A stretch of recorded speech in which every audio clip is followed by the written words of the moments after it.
Howdy. How are you? I'm good, but I'm starting a Gita class. Okay, I'll talk to you later. All right, I will.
Hey, Mike. The following is a free for download audio Whoops. available on Google Drive. Sri Chaitanya Charitamrita, Adi Lila. Introduction. I don't know how that happened. Originally, Divine Grace A.C. Bhaktivedanta Swami Prabhupada on the Chaitanya Mahaprabhu by Krishnadas Kaviraj Goswami before the International Society for Krishna Consciousness, New York City. I don't know what's playing that clip here. Hold on.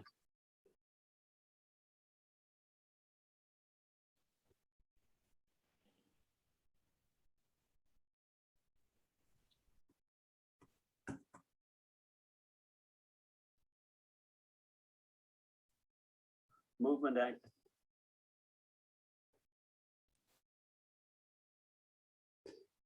How you doing, Mike? Not too bad. How about yourself today? Let's see here. You got to close out all these things that might be.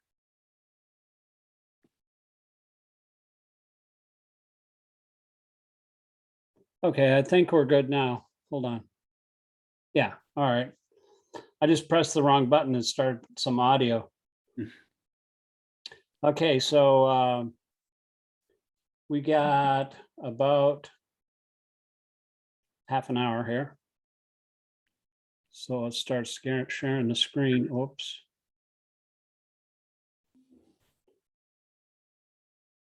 Now I don't have that screen.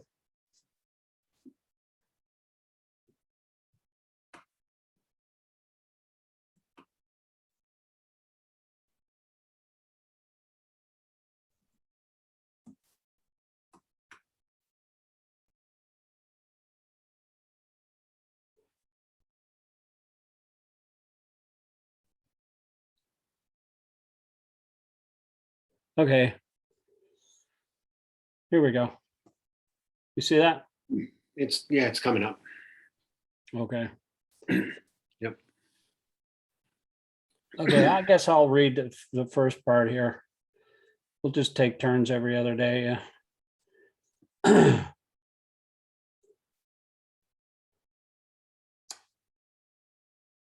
just read something from one of my fellow Brijabasis from New Vrindavan. He posted something that was kind of nice. He said, he quoted the Nectar of Devotion. I've been thinking about this all day. And it says, we should never think of ourselves as great preachers. We should always consider that we're simply instrumental to the previous acharyas. And simply by following in their footsteps, we may be able to do something for the benefit of suffering humanity. So I thought that was nice. Can you see the Bhagavad-gītā there? Yeah. Okay. In the 15th chapter of Bhagavad-gītā, the real picture of the material world is given. It is said there, Urdhva mulam ahashakam ashvatam parharavyam chandamsi yasya par nani yastam veda saveda vit. Here, the material world is described as a tree whose roots are upward and branches are below. We have experiences of a tree whose roots are upward. If someone stands on the bank of a river or any reservoir of water, he can see that the trees are reflected in the water are upside down. The branches go downward and the roots go upward. Similarly, this material world is a reflection of the spiritual world. The material world is but a shadow of reality. In the shadow, there is no reality or substantiality, but from the shadow, we can understand that there are substance and reality. In the desert, there's no water, but the mirage suggests that there is such a thing as water. In the material world, there is no water, there's no happiness, but the real water of actual happiness is there in the spiritual world. I just wanted to mention that I got this realization that it's like the upside down world when I was walking around New Vrindavan when I first came there in like 1977. I was walking around the hills of West Virginia and just thinking, and I thought to myself, I had kind of like an epiphany. I was thinking, what this means, this whole Krishna consciousness thing means is like, I am no longer the center of the universe. Actually, Krishna is the center of the universe. It blew my mind because it's actually kind of the flip opposite world, it turns our whole world upside down. So it's quite an epiphany when I thought of that. Of course, it takes a while for that to sink in, but it is actually kind of like Emerson talked about it in the same way in his books on transcendentalism. He was a 19th century transcendentalist, and he talked about the material world just being a mirror image of the spiritual world. But you can read you can read the next paragraph. You don't have to read the Sanskrit if you don't want to, I because can always give it a shot. yeah. The Lord suggests that we attain the spiritual world in the following manner.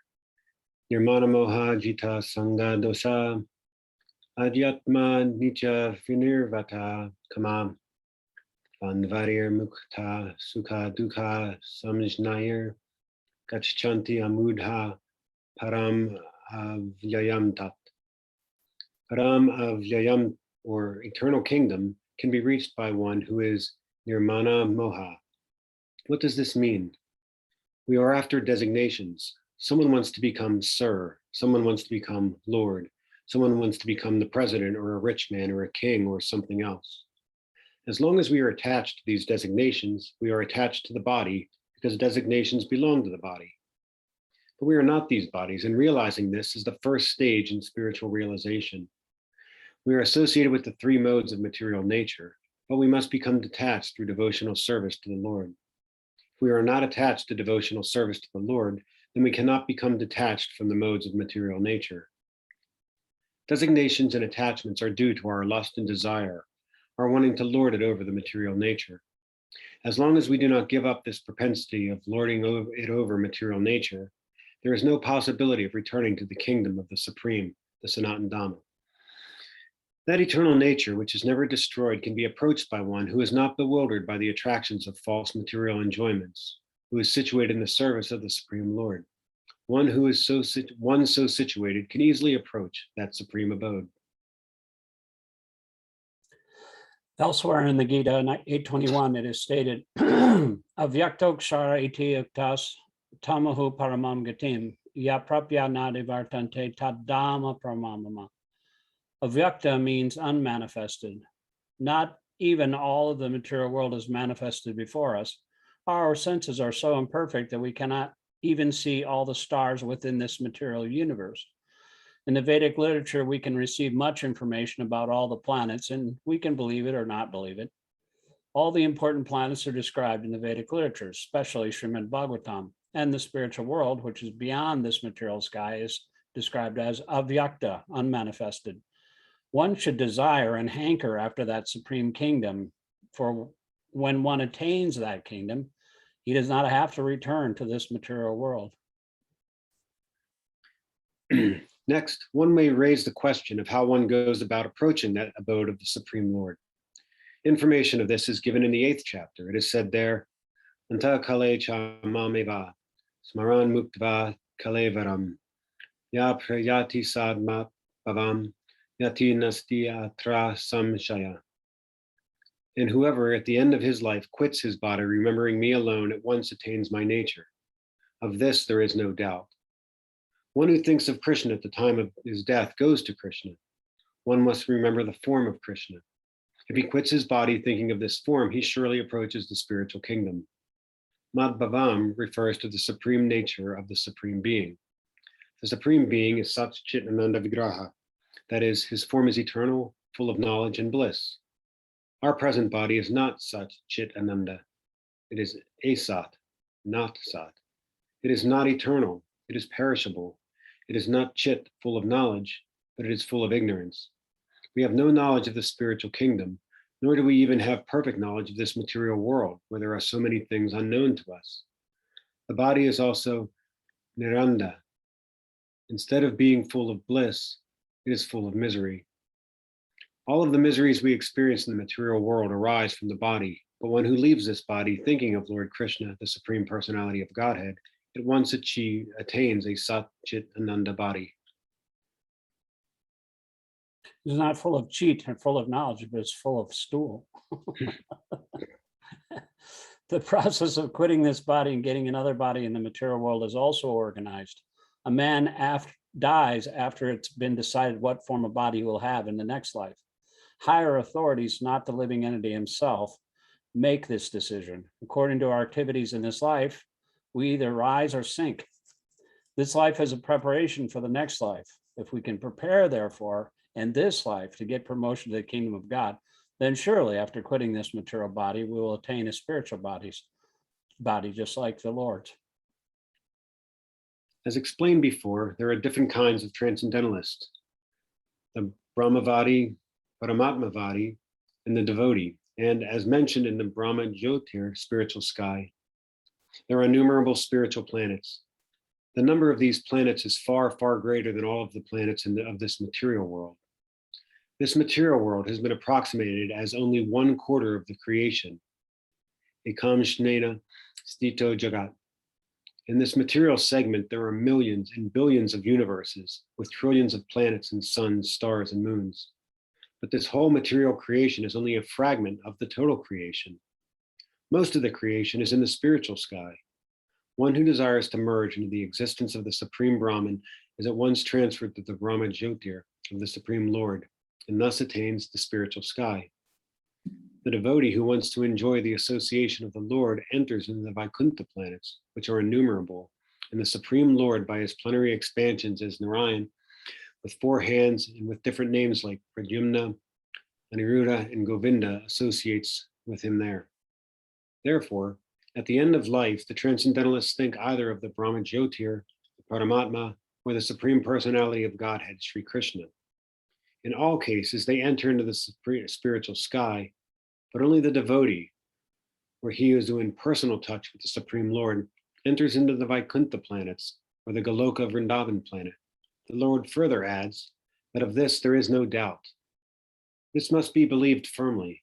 We should not reject that which does not tally with our imagination. Our attitude should be that of Arjuna. I believe everything that you have said. Therefore, when the Lord says at the time of death, whoever thinks of him as Brahman or Paramatma or as the personality of Godhead certainly enters into the spiritual sky. There is no doubt about it. There is no question of disbelieving it. I like that. That's one of my favorite statements, in the introduction. He says there's no question of disbelieving it. But it's actually, if you think about it logically, Krishna says, if you think of the demigods, you go to the demigods. You think of the ancestors, you go to the ancestors. You think of the ghosts and spirits, you go to live with those beings. You think of me, you go to live with me. It's a natural sequence. So it's just natural that whatever you think of at the time of death, that state you attain without fail. It's just natural. And so it's not a matter of belief or because I believe or Prabhupada always used to say it's not a matter of belief. It's actually a science. And because Krishna is authoritative, why would he lie about such a thing? Why would all the saints and sages throughout history and all these accounts of people who have actually gone back to Godhead, why would they be making up those stories? There is, and all the religions of the world, they have some, story or conception or pathway to the spiritual world. So there is no doubt about it. And my father he's like an atheist. He used to joke with me. He'd say, I've heard this joke a million times. It might have been funny the first time, but then after you hear it a long time, many, many times, it becomes really, really old. He said, if there's like if I show up, if I live after I die, I'll just say to myself, I'll be damned. So he's like making a joke about it, but it's really not funny because, if you don't do something about it in this life, then you're pretty much wasting this life which is a chance to prepare for the time of death. Everybody should be thinking in that way. And,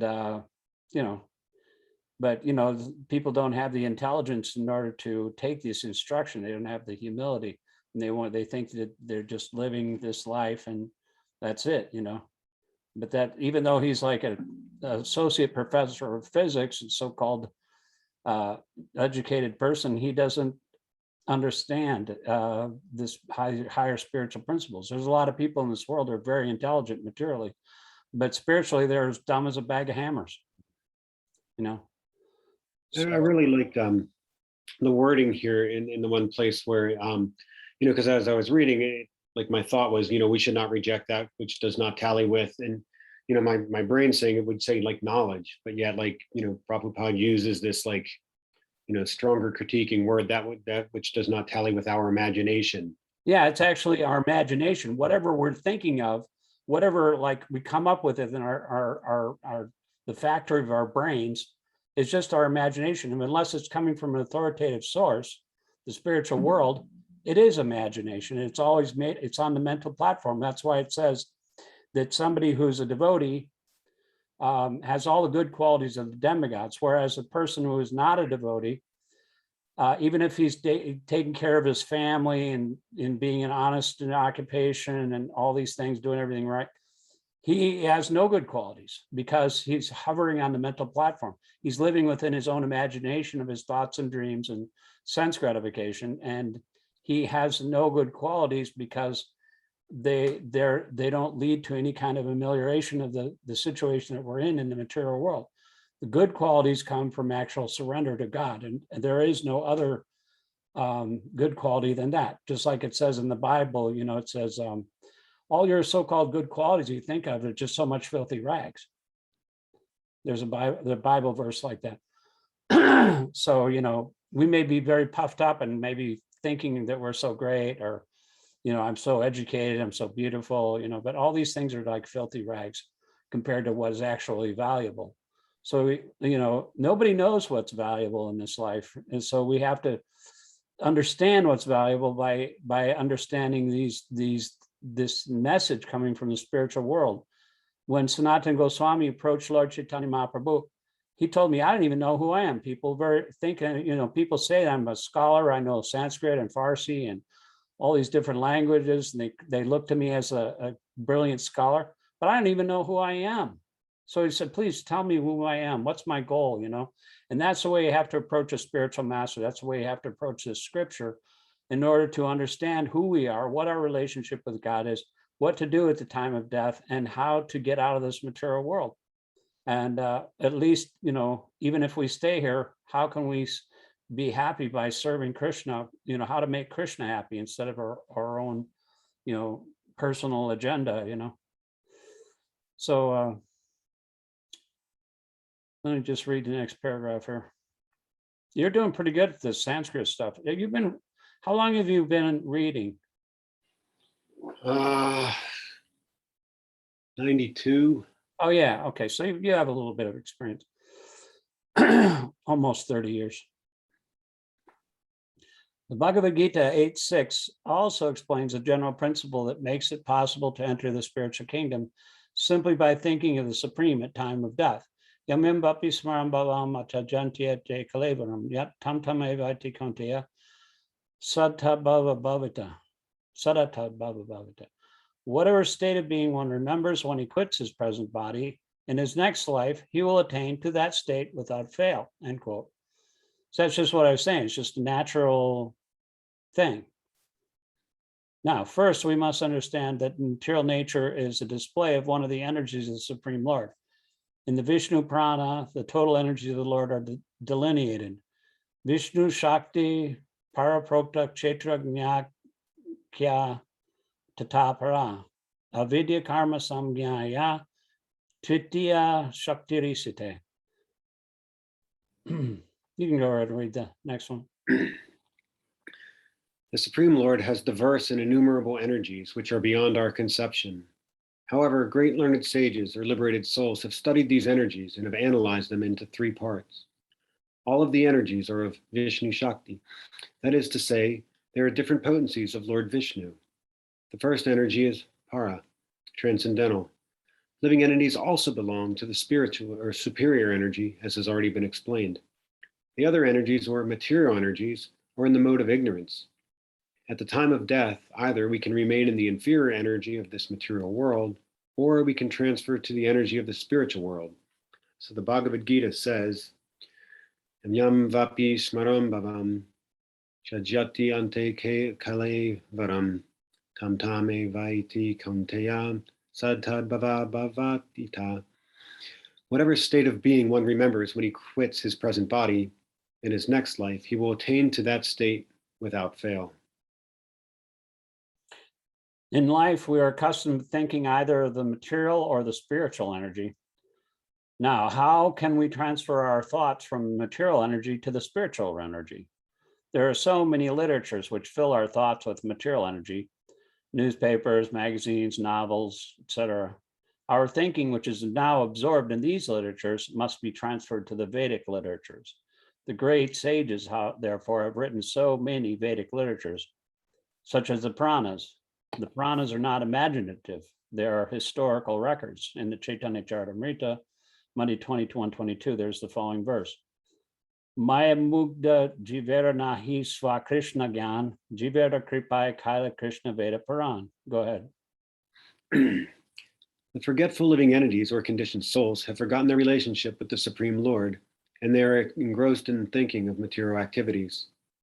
Just to transfer their thinking power to the spiritual sky, Krishna Vaipayana Vyasa has given a great number of Vedic literatures. First, he divided the Vedas into 4. Then he explained them in the Puranas, and for the less capable people, he wrote the Mahabharata. In the Mahabharata, there is given the Bhagavad-gītā. Then all Vedic literature is summarized in the Vedanta Sutra. And for future guidance, he gave a natural commentation on the Vedanta Sutra called Srimad Bhagavatam. We must always engage our minds in reading these Vedic literatures. Just as materialists engage their mind in reading newspapers, magazines, and so many materialistic literatures, we must transfer our reading to these literatures, which are given to us by Vyasadeva. In that way, it will be possible for us to remember the Supreme Lord at the time of death. This is the only way suggested by the Lord, and he guarantees the result. There is no doubt. Tasmat sarveshu kaleshu mam anusmara yudyacha. Maya arpiti mano budir mam aivaish yasi samsaya. Therefore, Arjuna, you should always think of me in the form of Krishna, and at the same time continue your prescribed duty of fighting. With your activities dedicated to me, and your mind and intelligence fixed on me, you will attain me without doubt. He does not advise Arjuna simply to remember him and give up his occupation. No, the Lord never suggests anything impractical. In this material world, in order to maintain the body, one has to work. Human society is divided according to work into 4 divisions of social order: Brahmana, Kshatriya, Vaishya, and Shudra. The Brahmana class, the intelligent class, is working in one way. Kshatriya, administrative class, working another way. And the mercantile class and laborers are all tending to their specific duties. In the human society, whether one is a laborer, merchant, administrator, or farmer, or even if one belongs to the highest class and is a literary man, a scientist, or a theologian, he has to work in order to maintain his existence. Lord therefore tells Arjuna he not give up his occupation, but while he's engaged in his occupation, he should remember Krishna. Mam anusmara. If he doesn't practice remembering Krishna while he's struggling for existence, then it will not be possible for him to remember Krishna at the time of death. Lord Chaitanya also advises us. He says, Kirtana sada hari, Kirtaniya sada hari. I should know that verse, it's part of my name. That's part of the Śikṣāṣtaka prayers. One should practice chanting the names of the Lord always. The names of the Lord and the Lord are not different. So Lord Krishna's instruction to Arjuna, remember me, and Lord Chaitanya's injunction to always chant the names of Lord Krishna are the same instruction. There's no difference because Krishna and Krishna's name are non-different. In the absolute status, there's no difference between the reference and the referent. Therefore, we have to practice remembering the Lord 24 hours a day by chanting his name and molding activities in such a way that we can remember him always. Even like the example of the name in Krishna, Krishna says, always think of me, and Lord Chaitanya says, always chant my name, always chant Krishna's name, same instruction. So similarly, all religions also agree, because Jesus said, always, Krishna says, I'm the seed-giving father of all living entities, and Jesus says, worship the Father. So it's the same thing. Krishna is the Father, surrender to him, and Jesus says, obey the Father's demands, so it's the same thing, just, from a different perspective. but it's all the same truth. It's like kind of like I heard it described. It's like if you're looking at Eastern and Western philosophy, Plato is looking at one mountain, and then on the other side, there's the Eastern religion and the Western religion. They're all looking at the same mountain. It's from different points of view, but it's the same truth. The truth is always the truth, and there's no, it's one without a second. And ultimately, the truth is a person. It's not impersonal. Go ahead, you can read the next one. How is this possible? The Acharyas give the following example. If a married woman is attached to another man, or if a man has an attachment for a woman other than his wife, then the attachment is to be considered very strong. One with such an attachment is always thinking of the loved one. The wife who is thinking of her lover is always thinking of meeting him, even when she is carrying out her household chores. In fact, she carries out her household work even more carefully so her husband will not suspect her attachment. Similarly, we should always remember the supreme lover, Sri Krishna, and at the same time perform our material duties very nicely. A strong sense of love is required here. If we have a strong sense of love for the Supreme Lord, then we can discharge our duty and at the same time remember him. But we have to remember to develop that sense of love. Arjuna, for instance, was always thinking of Krishna. He was the constant companion of Krishna, and at the same time, he was a warrior. Krishna did not advise him to give up fighting and go to the forest to meditate. When Lord Krishna delineates the yoga system to Arjuna, Arjuna says that the practice of this system is not possible for him. You can go and read the Sanskrit.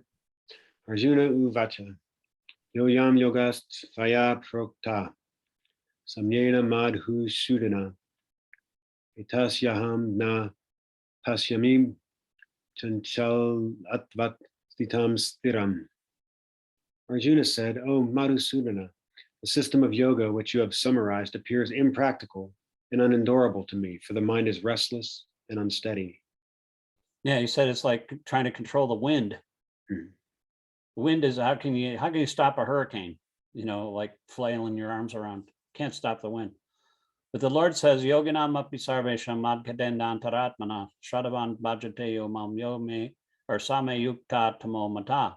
Of all yogis, the one who with great faith always abides in me, thinks of me within himself, and renders transcendental loving service to me is the most intimately united with me in yoga and is the highest of all. That is my opinion. Bhagavad-gītā 6:47. I think we have to start there because it is 6:40 and it's going to cut off here pretty soon. Okay. But thank you again so much for Fine. taking part. I was hoping that somebody else, like they liked my post that I try to remind people of this thing, but unfortunately nobody else joined in. Melissa, actually, Melissa from the Kirtan. Yes. I know. She's a good singer, but she said she was like going to run around with chores. I don't know if she's listening on her phone. Of course, she can't read, but maybe she was listening in. But anyway, thank you again, and hopefully we'll see you on Monday. All right. Okay, Krishna. Krishna, thank you.